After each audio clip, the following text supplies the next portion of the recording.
Fala pessoal, se liga nessa dica que vale ouro. Se você está começando agora no digital, ou se de repente já está até no campo de batalha, mas está travado, sem resultado, dá uma olhada no primeiro link da descrição que eu deixei um treinamento muito top.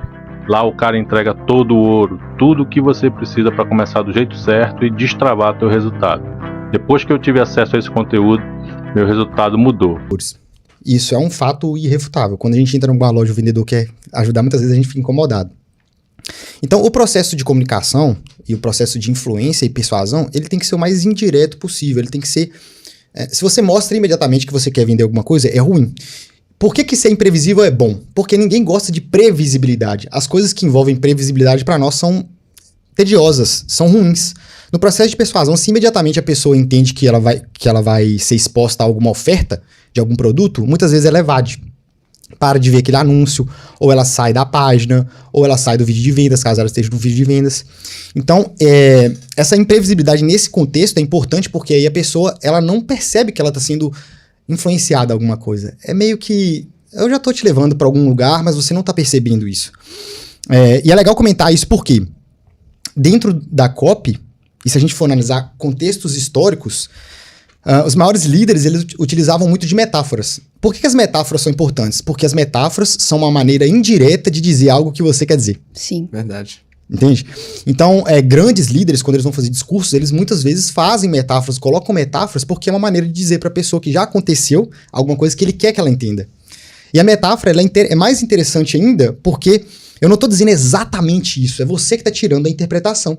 Sabe? Então, eu até comento muito que Jesus Cristo foi uma grande referência, e tirando todo o conceito de religião, analisando a figura que ele foi um cara esperto, porque ele usou muita metáfora. Você pega, tem um monte de parábola nas histórias dele.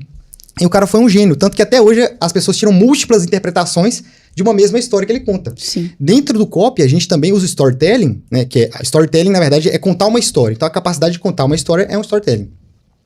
Justamente para poder trazer essa metáfora para o campo, para a pessoa muitas vezes se imaginar na situação ou tirar o aprendizado daquela situação com base na interpretação dela, certo? Porque quando eu falo uma coisa só da minha história, eu tô pegando da minha história, beleza. Só que quando eu tô contando uma história, muda tudo. A imagem que a pessoa tem é outra. E a ideia do storytelling, pelo menos dentro do processo de comunicação e persuasão, é fazer com que a pessoa se sinta naquela história.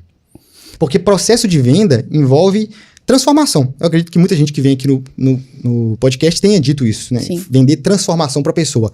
Só que para você vender transformação para ela, existem dois caminhos. Você mostra para ela e o segundo você faz ela imaginar.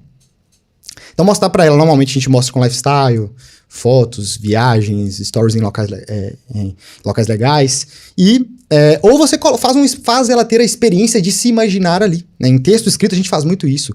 Talvez no final do ano você vai poder tomar um vinho chileno. E o quanto, é legal dizer, pegando o gancho que você está dizendo, que o quanto mais detalhes você coloca na descrição, melhor. Porque daí aumenta o nível de imaginação dela, né? Exatamente.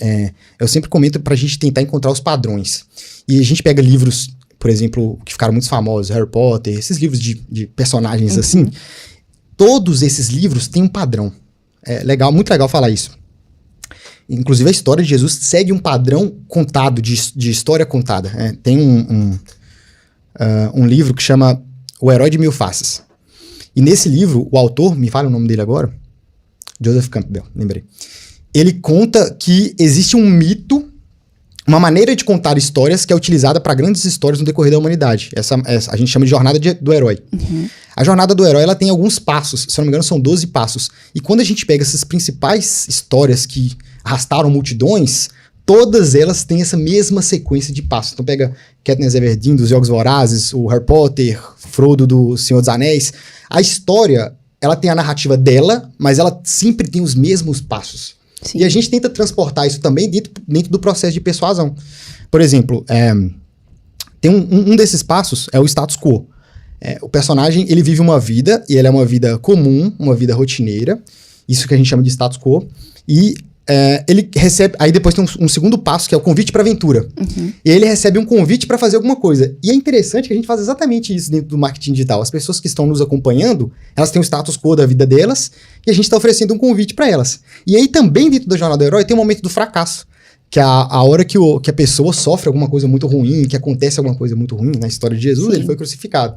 e aí depois tem o momento da ascensão. A história de Jesus foi a ressurreição. Nas histórias do Harry Potter e qualquer outra história contada, Também acontece tem. exatamente a mesma sequência. Então tudo tem um padrão, inclusive dentro das histórias